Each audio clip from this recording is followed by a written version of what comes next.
When you make a model diorama, the usual procedure is to attach your deck straight to a framework. But on this occasion, we're going to do something slightly different.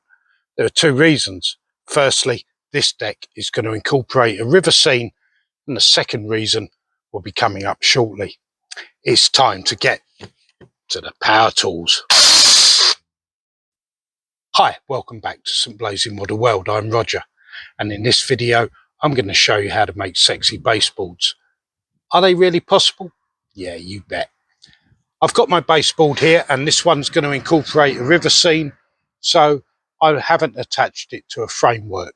I don't want to have to worry about where my cuts are going, having gone to the trouble of attaching the framework. I simply want to cut my baseboard to where I need it to be. I've got my jigsaw ready to go, and it's set to 45 degrees to give me a head start. But if you don't have a jigsaw, simply take your hand saw and angle your cut as you go. Remember, we're dealing with Mother Nature, and Mother Nature doesn't recognise 45 degrees.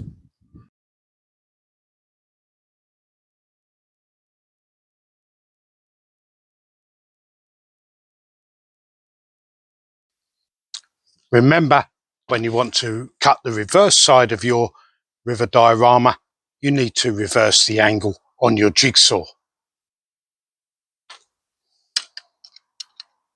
Make the second cut.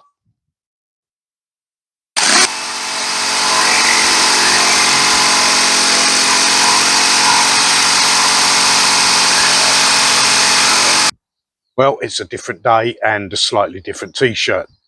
I've made my cuts into my deck, as you can see, and the river scene looks good. But now I have the second opportunity to show you why it's important to make these cuts in the deck before you attach it to a framework. I've got a railway bridge and a road bridge that are both going to be incorporated onto this baseboard, and I've got them, I know how big they are, but at this point I am now free to adjust the gap and the size of my river. If I think it's too large, I simply mount the baseboards closer together. On the other hand, if I don't think it's wide enough, I can simply move them apart and attach my framework. That's the end of this one. I know it's been short, but I hope it's been a valuable tip for you. And if you want to see what happens to this baseboard next, subscribe to St Blazing Model World. Bye for now.